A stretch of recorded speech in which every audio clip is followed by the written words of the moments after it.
Hi, thank you for coming back and joining me for today's instalment of Fishing for the Truth. This is definitely going to be the most personal video blog that I've done to date.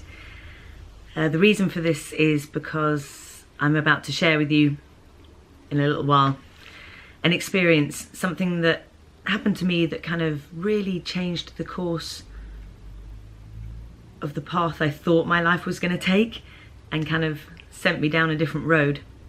The reason I'm going to share my experience with you is because today I'm talking about the subject of meditation, which is something I think that for lots of people that I know anyway, they kind of go, oh, I can't do it. I've tried it, I can't do it. What is meditation? It's a technique for achieving a more balanced emotional state, a kind of calmer mental state. The origins of meditation go way, way back. You can find sort of evidence of it in ancient religious traditions or ancient beliefs. There are so many different ways of practicing it, whether it's through using a mantra or prayer beads or yoga or mindfulness. There are lots of different ways, but I don't think it's a coincidence that in today's, what feels like the crazy pace of today's world, that meditation apps and resources like that have become so hugely popular. There are all sorts of apps available, including, I saw one that kind of it's lovely, but it kind of reminds the person who's using it to take 20 seconds to just stop and breathe. That's how much we need it in today's society. Everything feels so fast. We have an incredible world of technology and information, but it's all instant and at our fingertips. We don't have to really wait for anything anymore.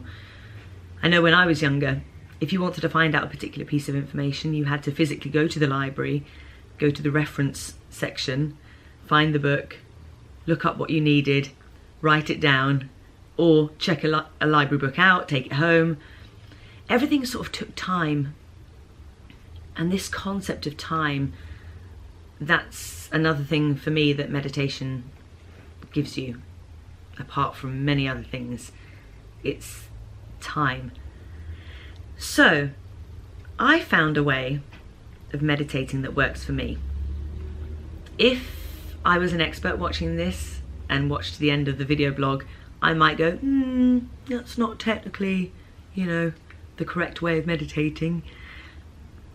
But I figure if I found something that helps me feel calmer, more positive, less anxious, then that's a big box checked.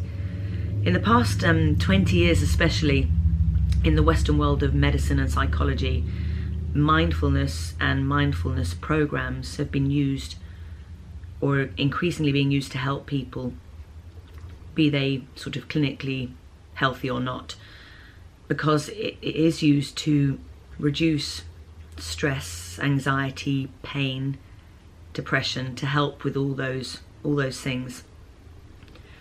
So yes, I found a way that works for me, and I'm going to share with you now how I got to that place, how I discovered for myself meditation.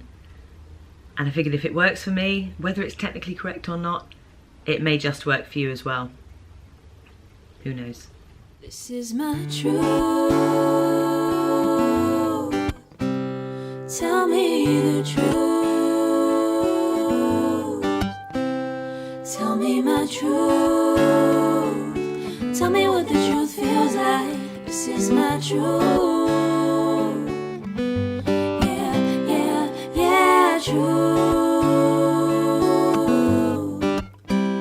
This is my truth. Tell me the truth. Tell me what the truth feels like. This is my truth. Yeah, truth. So in this video blog, we've already been talking about meditation. briefly touching on its origins. I'm not an expert by any means, but it's easy nowadays to Google what is meditation and find out everything that you need to know about exactly what it is. But right now I've brought you to what has become one of my most favourite places. I haven't been coming here very long. I usually come here with my best friend and her gorgeous red Labrador. But to be honest, I'm here on my own today. What normally happens is we come together and then she'll go and find a tree somewhere. I'll go off and find a tree and we have our moment apart, and then we come back together and put the world to rights. But today I've come here on my own and I have to be honest, I'm a little bit lost. There's a plane about to go past. It's the most incredible woods, but it is a bit like a maze. And you turn one way and you think you know which direction you're going in, and then before you know it, you have no idea where you are. But that's okay. It's a beautiful day, and I'm just enjoying being out in nature. This is something I feel incredibly passionately about, and I want to tell you why. I want to tell you why my meditation, my most fulfilling,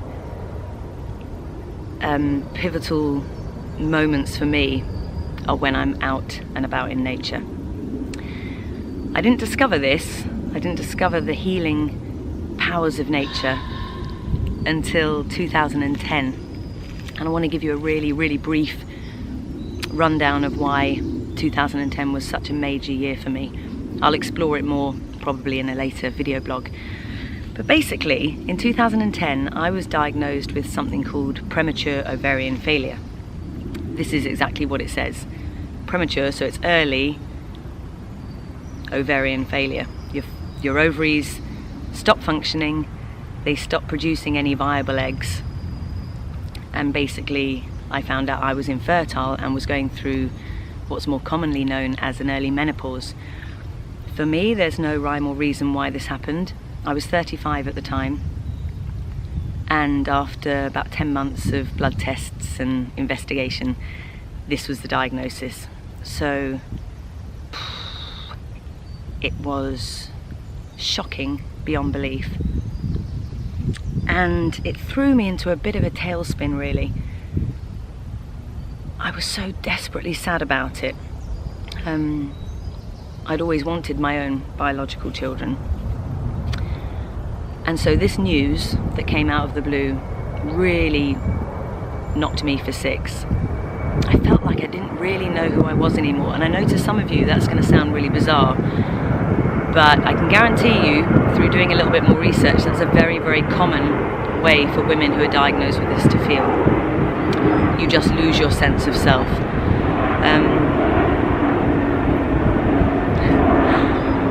I was also struggling with the fact that I felt incredibly guilty that I felt so sad, because I was mindful of the fact that there are far worse things that people endure and go through day to day.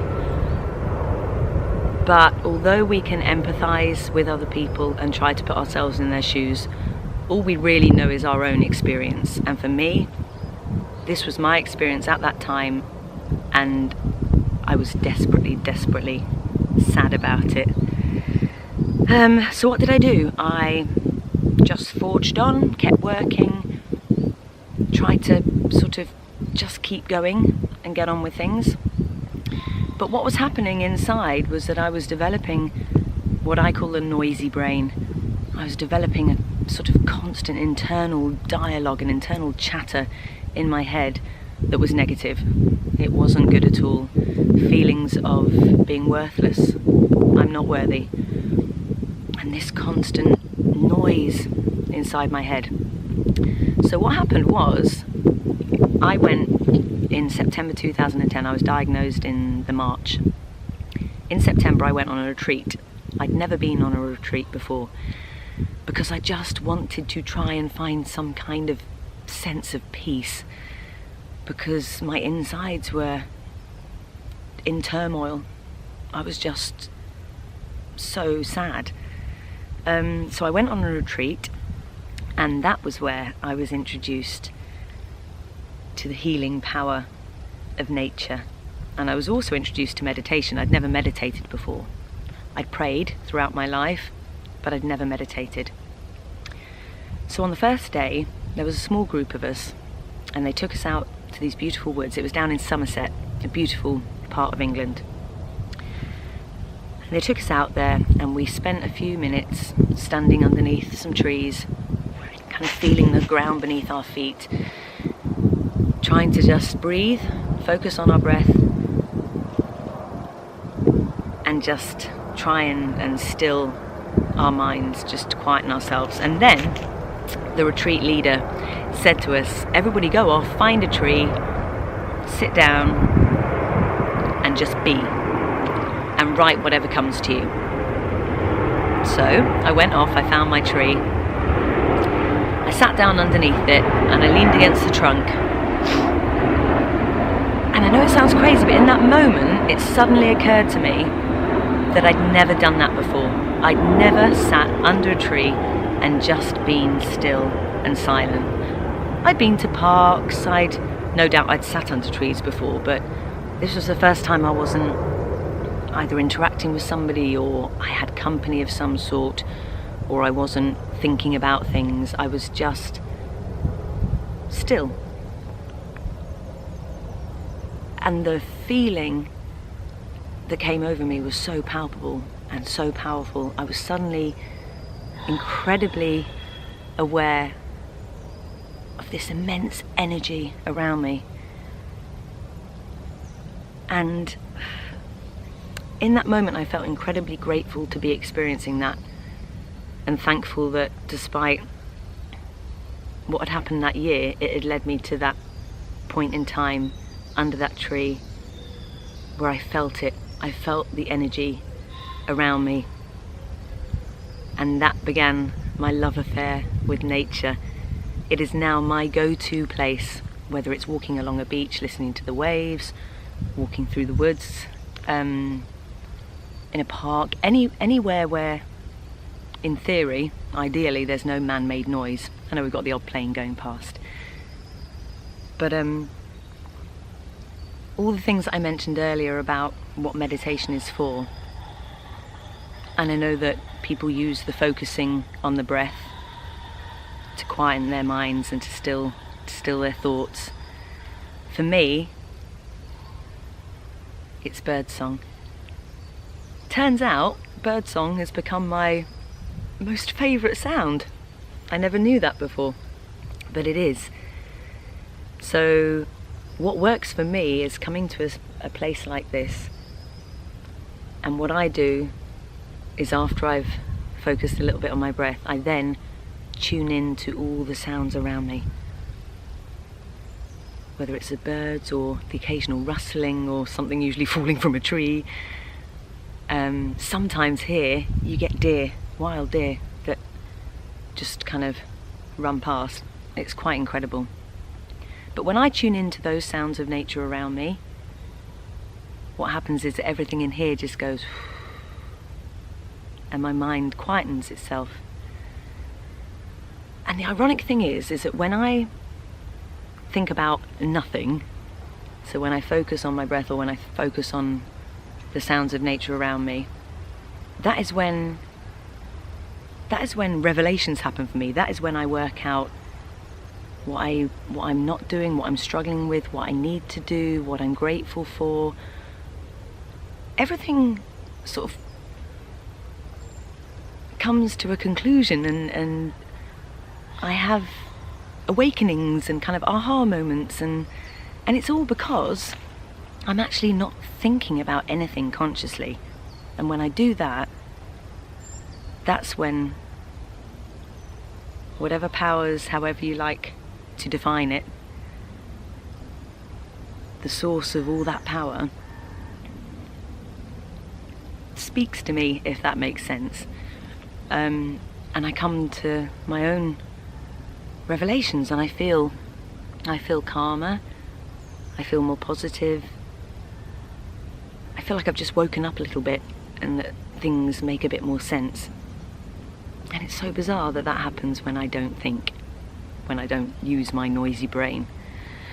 So once you get that feeling, you never go back. My best friend said to me the other day, she's been reading a lot of books, she's listened to a lot of podcasts where various different speakers have been talking about the power of nature, and she understood it on an intellectual level, and she's always known since 2010 that I'm her best friend who likes to sit under trees. But it wasn't until she had her own moment and she felt it for herself, and now she gets it. She gets what I've been talking about.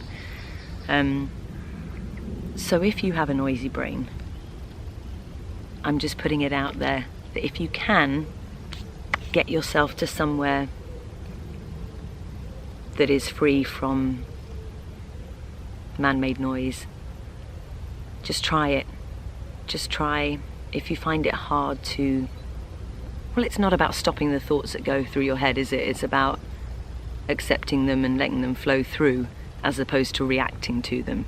It's not the thoughts themselves that are not damaging, but counterproductive. It's not the thoughts that are counterproductive, it's our reaction to them. So you kind of just let them, acknowledge them and let them pass by. So it's not that you're trying to not think about anything, but the more you do it, the more I come to places like this and listen to the birdsong and listen to the trees, I find it easier and easier to not consciously think of anything. And it's a really nice feeling, it's a really nice relief.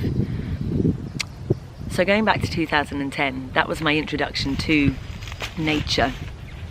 But I didn't deal properly with my diagnosis until 4 years later. And the only reason I came to that conclusion was because I was out in another place I love to go to, that I often go to. And I found that every time I was going there and every time I was still, I'd start crying. Just out of nowhere. I'd have no idea that I was going to cry. It just happened. I was like, what's the matter with me? Why can't I stop crying?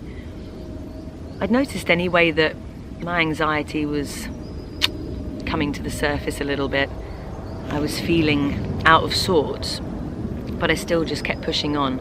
But every time I went to this place and every time I stopped, the tears would come up. And one day this happened and I just knew it was all about what I hadn't dealt with yet 4 years previously. And then I was ready. Then I knew I'm gonna let the grief in, I'm gonna feel it, because I know that's the only way I can move through it and get to the other side. Otherwise it's always going to be there. And I only came to that conclusion because I was out under a tree and I was still. So I hope in some way my sharing what nature means to me, I hope that might help you if you're one of those people like myself who has an internal chatter that's incessant and often detrimental and negative. So maybe give it a go and see if it can work for you. I know that not everybody is maybe lucky enough to live not far from incredible woods like this, but wherever you live, even if there's noise, wherever you live, you should be able to see the sky. So if you can't find anywhere that's quiet, even if the only thing you do when you're walking outside is remember to look up and see the sky and stop for a second and just take some deep breaths, even that in itself is going to help in that moment to just help slow you down a bit. I love it. I don't know what I would do without it, and I can't remember what I did before it. But then maybe I wasn't aware that I needed it so much, that I needed this kind of space and this kind of peace. And it's always available to us, whether or not you can get to the woods or the beach, or regardless of that. That peace inside us is there. It's just learning the tools in which to access it. So however that manifests itself for you, whatever way you find that stills your mind, whether it's painting or whether it's walking, or it's all valuable, whatever your way is. If it helps you find peace, then it's valuable. And it's valuable not just in that moment, but it's also valuable when you go back to your day-to-day life. What I was saying about how the reaction to things is what is detrimental, you'll find you start reacting to things differently, or the more that you practice this, the more you'll find that you don't necessarily react to things, which is the ideal. Instead of going to a default emotional kind of knee-jerk reaction, you'll find that you are able to step away from that and let that moment flow through you. If it's something that's a little bit challenging, or someone said something that's not very nice. Anyway, I just wanted to share this with you because it's helped me a lot. It really has. And I'm so grateful for it. So, gosh, it's such a glorious day.